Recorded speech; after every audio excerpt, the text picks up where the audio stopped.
3 آدمیوں نے میٹنگ کی کہ 19 رمضان کی صبح کو مسجد میں نماز جماعت میں 3 پیش نمازوں کو قتل کیا جائے۔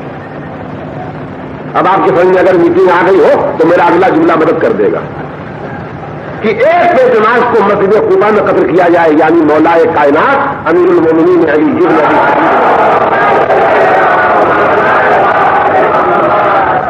اور تیسرے کے لیے طے ہوا کہ یزید کے باپ کو دمشق میں قتل کیا جائے، دوسرے کے لیے۔ اور تیسرے کے لیے قتل ہوا کہ مصر کی جامع مسجد میں عمرو یاس کو قتل کیا جائے۔ تینوں ساتھیوں نے اپنے پلان کے مطابق ٹھیک 19 رمضان کو ہر ایک اپنا اپنا کام کر گزرا۔ اب رزلٹ کیا آیا وہ سن لوں۔ عمرو یاس اس دن نماز پڑھانے کے لیے گئے نہیں،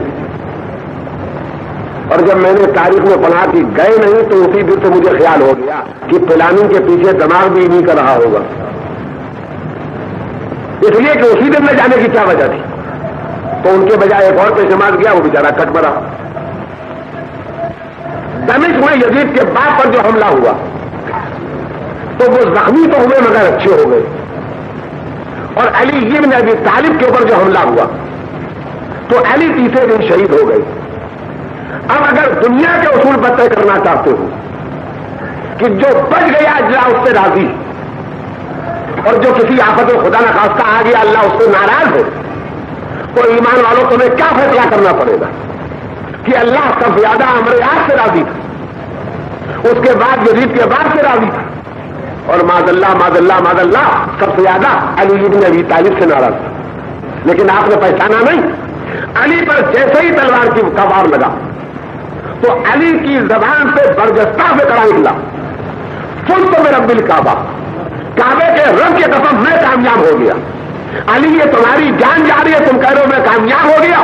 کہا میں نے کعبے میں اللہ سے زندگی کی امانت پائی تھی، آج مسجد میں اس کے حوالے کر دی، تو جب امانت ادا کر دی تو کامیاب تو ہو ہی گیا۔ صلوات بھیجو محمد۔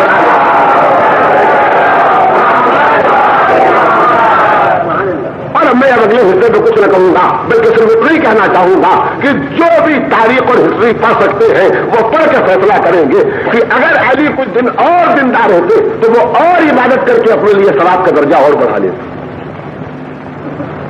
تو جو اللہ کو پیارا ہو گیا اپنے ملزم کی تلوار سے، اور جس نے خود کہا کہ میں رب کعبہ کی قسم کامیاب ہو گیا، وہ نہیں بچا۔ مگر یہ فیصلہ کرو خوش قسمت اللہ کے یہاں بچنے والے تھے یا نہ بچنے والے تھے۔ تو آپ کو اس واقعے میں فیصلہ کرنا پڑے گا کہ علی سے بہتر نبی کے بعد کائنات میں جب کوئی نہیں ہے۔